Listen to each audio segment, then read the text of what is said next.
iterate, all right? It's not like they're reinventing the wheel, changing their programming completely. They're like, yeah, we'll try it again, but just the same. ONIC is doing the same, right? ONIC has a few heroes that are similar from game one. That's why I'm afraid that it's going to be deja vu. Here we are with a quick start already. Very similar to game one. A lot of action. A lot of action, but no first bloods just yet. And Cerezo doesn't get punished for it. Let's keep in mind, actually, what are your thoughts on Saken actually playing this 1-1? I mean, yesterday we've only seen one 1-1 actually go through, and it looked like it was good. And then there are moments where it's like, actually, I'm not 100% sure. Yeah, no. If you asked me this before we saw ONIC's final lineup, I'd say maybe. Because again, you want to get into fights. You want to make sure that Super Vin gets what he wants. But wait, I'll tell you this after Super Vin survives. If he does! I don't think he's going to survive this one. Kyrie is zoning out Moreno and Sands. He's taking his sweet time with this one. Getting first blood achieved straight away. And even Kyrie using, making sure that he is using his ult to farm efficiently, right? Get a couple of gold, bit of gold from the shielding, and instantly invade. And yep, steal not just the gold buff, but as well a small camp away from Super Ken. Again, back to answer your question. Just basically no, not now. Not given the amount of burst and sustainable damage sources that ONIC is presenting. So yeah, I think Colius mentioned it. It's not going to be as easy to get those weakness points off. It's because you're thinking of so much. So unless ONIC is caught sleeping, then only can Saken take the skies. Kyrie, just as quickly, onto the turtle here, and he's playing a tug-of-war with Cerezo. Yeah, and once again, Cerezo, he's got to do a lot of work here. If he can chunk out Sands, that would be ideal, but here we go, the deadly catch, just making sure they don't even get close. Turtle secured by ONIC's side, and Supercan doesn't even get the small camp as well. Thing of beauty when Vayne starts to get objectives, man. If MLBB took out like half the hero pool as long as Bane is there, I'd be okay. Looking at the map right now, 2.5 minutes in, it's a very evident approaching 1,000 gold lead here. ONIC is just calling all the shots. Yeah, Supercan is farming, and yeah, they only really killed Vin. But from where do we go here? If you're a BTR fan, you're also wondering, come on, man, we need to make it to game 3. Where does the team fight happen? It's so specific. Again, ONIC has to fall into the trap of, let's go take this 3v3, 4v4 when they're not ready. Exactly. And that's the thing, right? If you're in BTR's position, a lot of that spearhead, a lot of that damage is coming from Superkin. Everybody else is going to require a little bit of items before they get to that point. You can't expect Cerezo to be chunking people out unless he has max stacks on his Ionic Edge. Yeah, and that's what Cerezo is playing off of. He is the psychological warfare weapon. I think that's what Uranus is for the most part, right? We have to admit, he's not that great kit-wise because he's such a blunt force. Mass of just bodies. But wait, here comes a shark. It almost looked good. They almost got out of the situation, but unfortunately, the save with a call alto. ICW has to get on out of there. Saken, he could potentially take to the skies, but cannot find the weakness points to secure it. Moreno trying to get away, but Sands refuses to let him go through that last one. Keeps him alive. Moreno with his passive lives to see another day. All right. Good news for the Bigot Troopers.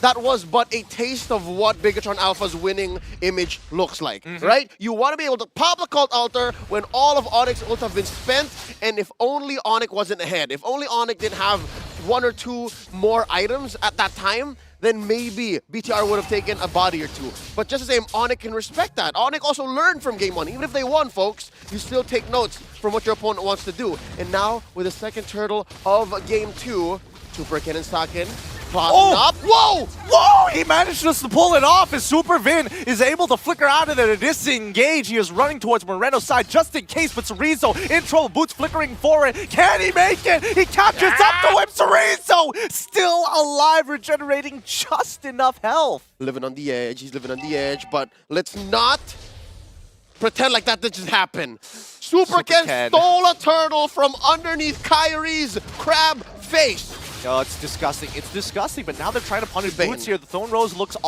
so very good, and Boots can't get out. He tries his best. Cerezo secures that kill as Supercan walks around the deadly catch. This is what I was expecting BTR to actually play through, right? Playing through, punish Boots as much as you can, because Saken, he's going to be all right as long as Super Vin is keeping the map open for him. All right, so here's one strength that BTR's lineup has right now. If they can move in like 2 or 3 man units, it doesn't even have to be a 4v4, 5v5, have weight. There's a knock-up on the Vin! Saved by the cult altar. The rough waves just did not have enough damage just yet. Keep in mind that his Keyboy, who's playing the Kadita, doesn't have as many items compared to Sans. Oh, there's a knock-up on the Moreno. Is there enough damage here? Not quite. So yeah, that was an example of what BIGETRON Alpha can do. Best case scenario where they're not really looking for major wins. They can actually just go in a buddy system and then win when they don't actually have to commit too much. They don't even have to die. And just like that, SuperKen just stole something else from Kyrie. A purple buff in his face. In his face, and now has flipped the gold lead in his favor ever so slightly. He has evened it out. He was losing out in EXP, and Kyrie was having the time of his life. But with the turnaround and with the kill down on bottom side, it helps him recover. So again, this game is still very volatile, and these neutral objectives is where these team fights will occur. How many blades do you want, SuperKen? Yes, that's how many. I wouldn't be surprised if he just rushes a Blade of Despair at this point, and that's what BIGETRON Alpha is looking for. That's what they need right now to just end what ONIC is planning here. Now looking at this last hurdle of the game, SuperKen with the pull, I'm starting to feel, I have to admit, as much of a Bane stan as I am, there is this weird slope. There is this weird portion of the early to mid that you have as this odd jungler. Now Turtle, clean take. Yep, very clean take here as Boots. Oh no, he hops over the wall and Cerezo, oh, flickers away before the wall charge connects. Keyboy tries his best, but he's going to have to use that rough waves to get on out of there. Supervin tried to trap him in, didn't get enough distance. In the meantime, Sans will clear out this mid wave while SuperKen instantly going for the invade. Oh no, this could be bad. CW is left all by himself. Thorn Rose is going to connect Phantom Execution as well as the wave collides just in time. Keyboy at least finds a return kill. That's a punish. As great as SuperKen has been going for the past 2 or 3 minutes here, he went in too deep. He went in too deep. Yeah, honestly, he was a little unlucky, right? CW just following his natural instincts of, oh, I just gotta walk back, and then realize midway, oh no, a wave literally right under the inhibitor turret. That's just unfortunate. Yeah, just stopped him in his tracks. But that doesn't stop BIGETRON Alpha from actually getting a pretty respectable lead here in the mid-game. 7 minutes, 45 seconds in, about 1,000 gold and change ahead.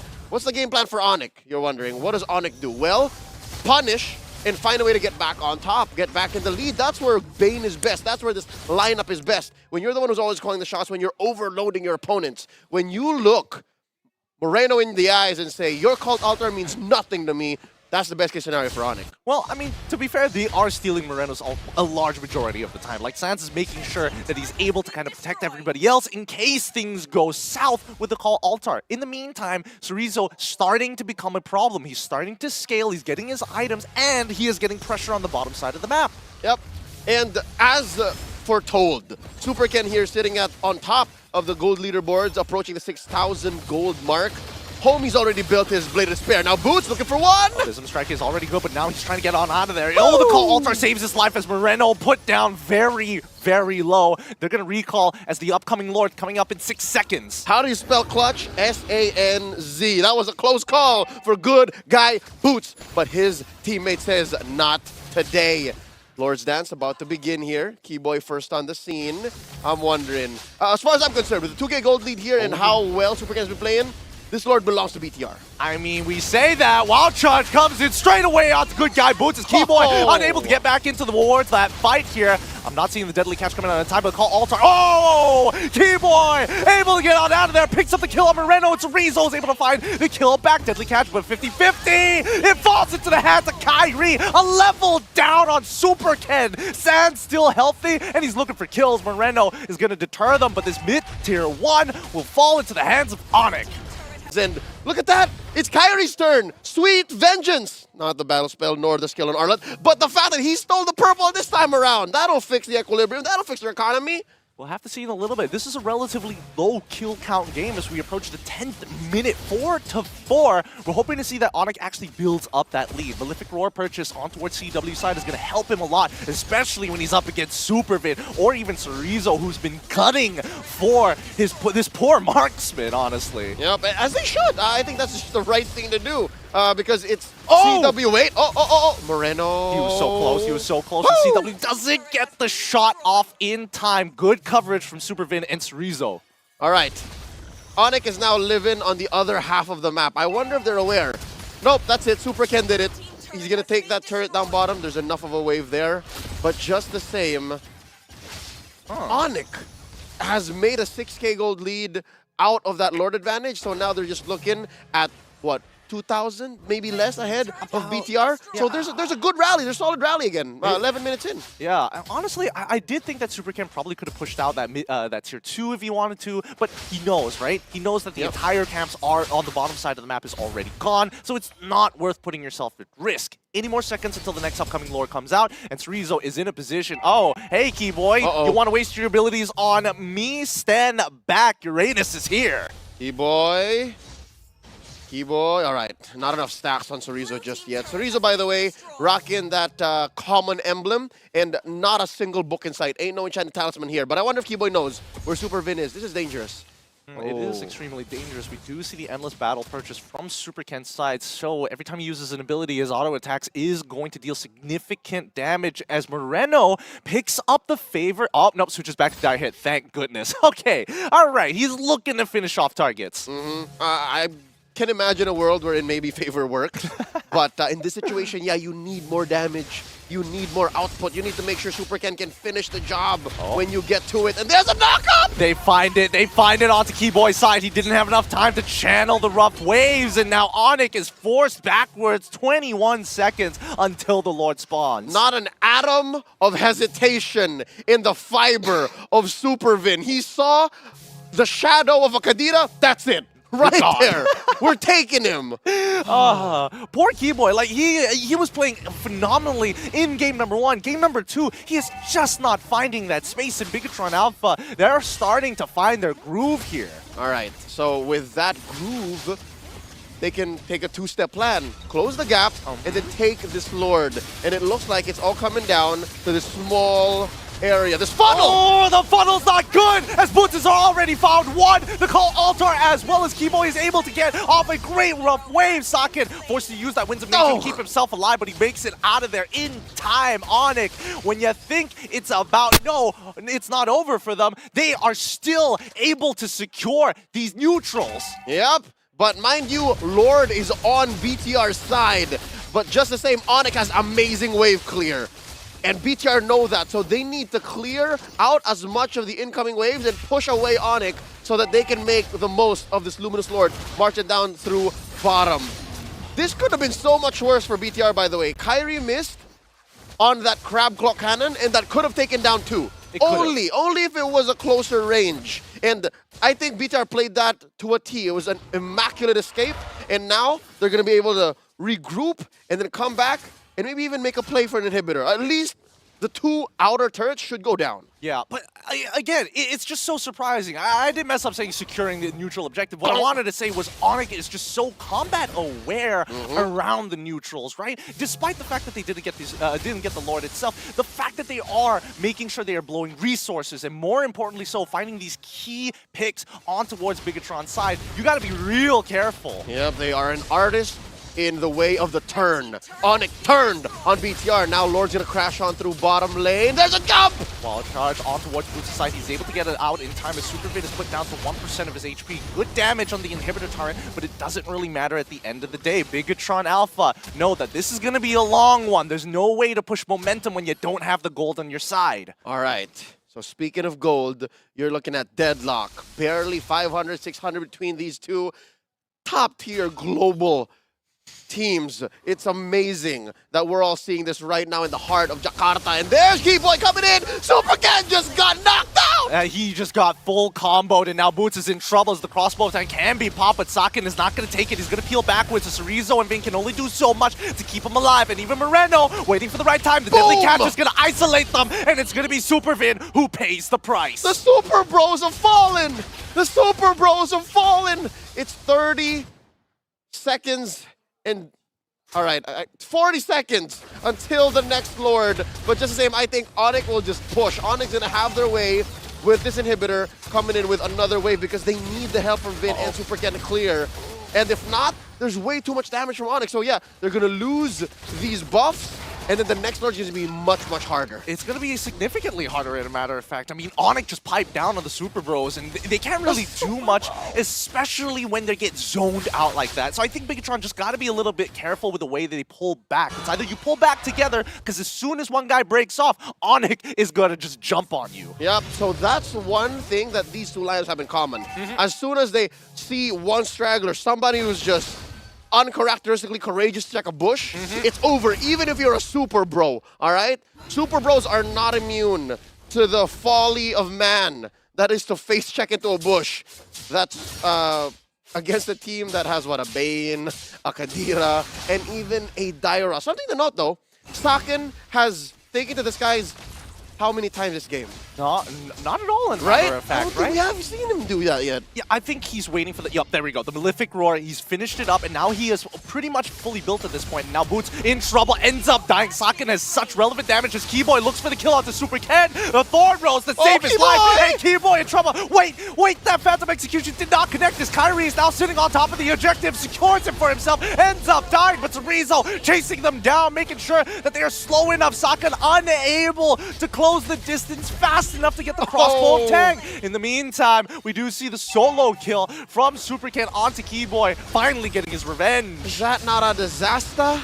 Did ONIC not commit too much, sacrifice too much for that one Luminous Lord? Because by the looks of it, it didn't even last 5 seconds! I think they still have enough high ground defense. CW, it's all up to you against 5 members of BIGETRON Alpha as they look to crash down. Boots is going to get in the way. Superfan and Zed, what a wild charge! CW forced to flicker out as Zed takes it back into the Winter Truncheon to buy that extra bit of time. CW, does he have any ults left? It looks like the waves have been cleared out just in time, thanks to Sands. And here comes the cavalry. Kyrie gonna miss out on Super Ken, but just the same, the fact that ONIC is still in this, that ONIC did not get punished into oblivion, that we're seeing Game 2 still in progress, this is good for all of the Sonics out there, for all of ONIC Sobat, but right now, BTR are calling the shots. BTR is just much better at the cuff, and right now, they're gonna pop Overman! Oh! Yeah, they disrespected CW. They didn't realize how far out he was. The conceal comes out. They're looking for another one as Super Ken decides, nope, I'm out of there. No, don't want to be part of this. I'm going to just take your purple and walk away. All right, 18 minutes approaching. Saken Airlines have yet to take off. They have been delayed so long. Yeah, it's a little frustrating because again, that's the one ability that really makes this hero super cool. Those TikTok plays that you see and those clips all over the internet. But no, Saken, he's really patient. Yeah, but is that not a testament to how well BTR is playing this? The fact that you haven't seen a single crossbow of Tang make a difference makes this lineup all the more scary, because what if he does take to this guys? What if he does pop the ult? Well, we're going to have to see. The situation needs to be right, because if Saken switches targets on towards someone like Keyboy, who can just break out of it with the rough waves, or arguably even Boots, it's just not that worth it. He needs to take out CW. Or maybe even Sans. Kyrie would be ideal, though. That's the best. You know, so much damage that you're taking out of the equation, but that's why your boy actually built a Winter Truncheon. So yeah, Kyrie already has a Winter Truncheon. So even targets for Crossbow Tang, if he does unlock it and can press the button, is slim pickings. So I understand the situation right now. I understand what's going on. But the fact that this Lord coming up 20 seconds away is looking as close to 50-50 as it gets. This is a tight Lord. Oh! Ooh, Cerezo, he's still alive. He's able to take the burst damage from Keyboy at this point of time. He is thick. He is extremely thick, and especially with the immortality as well.